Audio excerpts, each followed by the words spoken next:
یعنی یہ first time ہوا ہے ہسٹری میں کہ ایشیا کا کوئی آدمی، اس خطے کا، اس ریجن کا کوئی آدمی دنیا کا تیسرا ریچسٹ مین بن جائے۔ وہ کون ہے وہ آپ کو بتائے دیتے ہیں کہ ان کا نام ہے اڈانی گروپ کے مالک گوتم اڈانی، اور وہ ایک انڈین ٹریڈر ہیں، بھارتی تاجر اور اڈانی گروپ کے مالک گوتم اڈانی، جو کہ فرانس سے تعلق رکھنے والے برنارڈ آرنلڈ کو پیچھے چھوڑ کر دنیا کے تیسرے امیر ترین شخص بن گئے۔ تو انڈیا کا ایک جو تاجر ہے گوتم اڈانی، وہ اس وقت دنیا کا 3rd نمبر پر ریچسٹ مین بن چکا ہے۔ دیکھیں یہ بڑی خبر تو ویسے ہے، ٹھیک ہے، جیسے کہ ہم نے تمام جو خبریں ایسی شیئر کی، جیسے کہ جب ایلون مسک جو ہیں وہ دنیا کے امیر ترین بنے تھے، میں نے بتایا جیف بیزوز، اس کے بعد جیف بیزوز کو جب انہوں نے ڈائیورس کیا اپنی وائف کو، ان کو اس میں سے جو ہے وہ پیسہ دینا پڑا، تو وہ پھر دوسرے نمبر پر آ گئے۔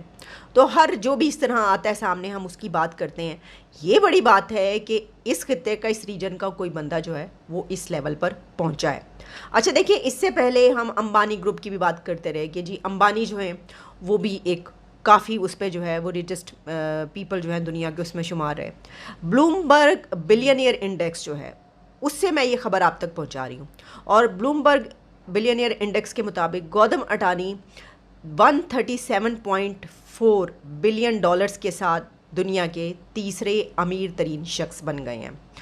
اور بھارتی تاجر جو ہیں گوتم اڈانی، ان کے ایسٹس میں 2022 کے دوران اب تک 60 بلین ڈالرز کا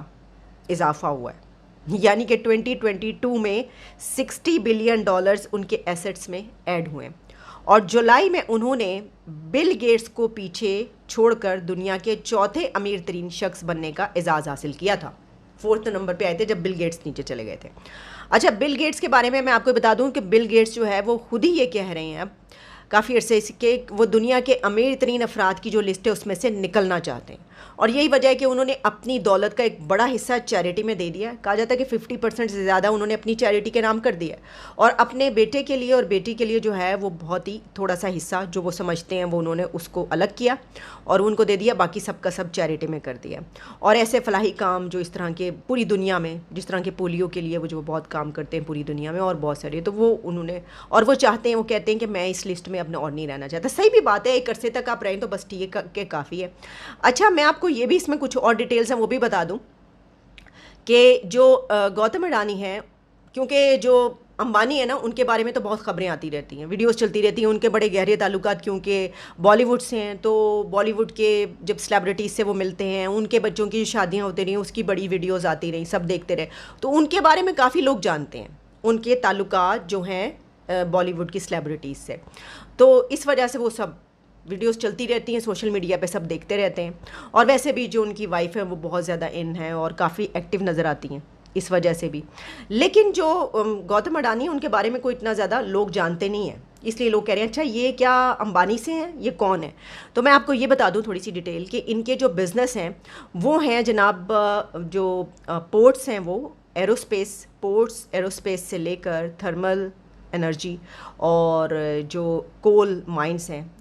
ان سے ان کے بزنسز سارے جو ہیں وہ منسلک ہیں، اٹیچ ہے۔ اور اڈانی گروپ کے بانی گوتم اڈانی ایشیا کے امیر ترین شخص بھی ہیں، یعنی ایشیا کے وہ امیر ترین شخص ہیں۔ ایلون مسک کی اگر ہم بات کریں تو وہ 251 بلین ڈالرز کے ساتھ دنیا کے امیر ترین شخص ہیں اس وقت۔ اور جو امیزون کے بانی، جیسا میں نے آپ کو بتایا، جیف بیزوز، وہ 153 بلین ڈالرز کے ساتھ دوسرے نمبر پر ہیں، اور جو برنارڈ آرنلڈ ہے وہ 136 بلین ڈالرز کے ساتھ 4th نمبر پہ، جبکہ بل گیٹس 117 بلین ڈالرز کے ساتھ دنیا کے 5ویں امیر ترین شخص ہیں۔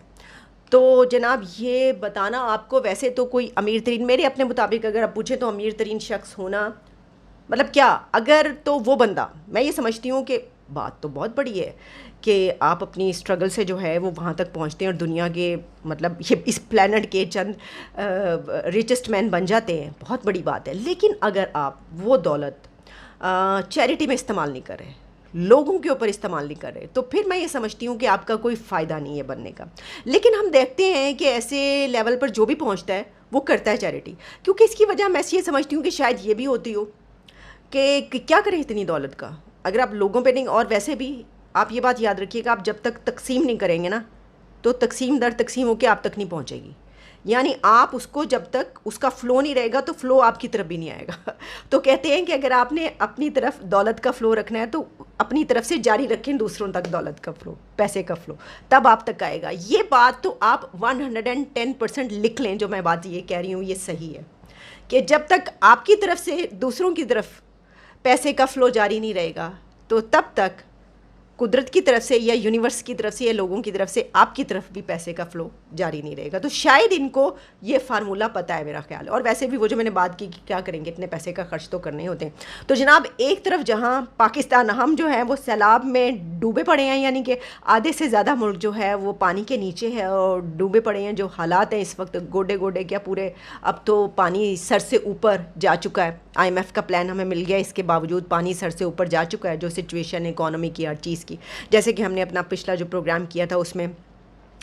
ڈاکٹر کیسر بنگالی صاحب نے بڑی تفصیل سے اس پہ فرمایا تھا، گفتگو کی تھی، جس میں انہوں نے بتایا تھا کہ یہ تو اگلے سال جو ہے ہم دوبارہ گھٹنوں پر پڑے ہوں گے ان کے سامنے اور کہہ رہے ہوں گے کہ یہ کر دو. مطلب یہ کہ جتنا بھی ہے وہ اس کو ضرورت ہے کہ آپ کچھ نہ کچھ آپ کو کرنا پڑے گا. تو وہیں پر آپ کا ہمسایہ ملک جس سے آپ کے تعلقات اچھے نہیں رہتے، آپ بڑی باتیں بناتے ہیں، آپ اپنے آپ کو بہت چودھری سمجھتے ہیں دنیا کا، اور آپ کہتے ہیں کہ جناب ہمارے جیسی تو قوم کوئی نہیں، ہمارے جیسا تو ملک کوئی نہیں، اور ہمارے جیسے تو محنت کرنے والے لوگ کوئی نہیں، ہمارے جیسے آنیسٹ اور ایماندار لوگ کوئی نہیں.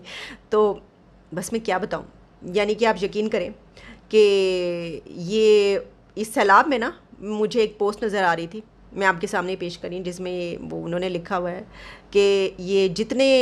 ایسی تھی نا بلڈنگز اور ایسے عمارتیں تھیں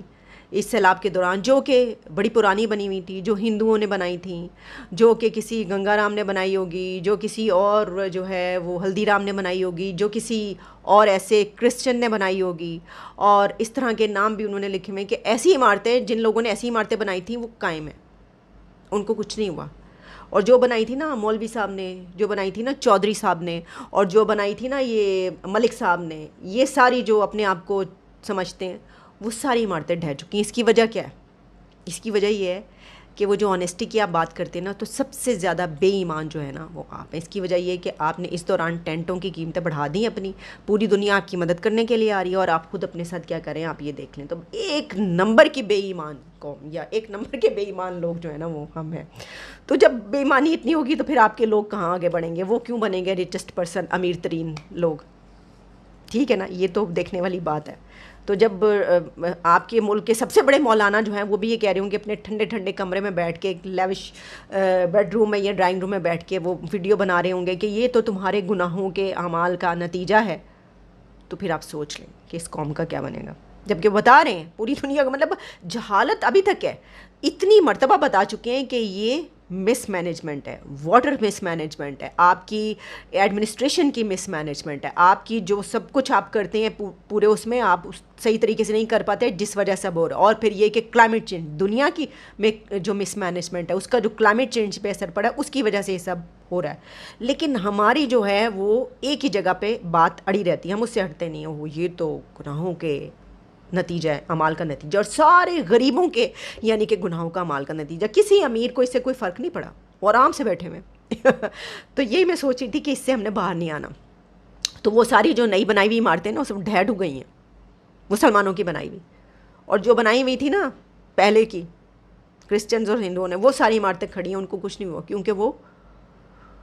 ایمانداری سے بنائی گئی تھی. صحیح اس کے اندر جو ہے وہ لگایا گیا تھا. آپ جب لگائیں گے نا اس کے اندر مطلب کہ کیا،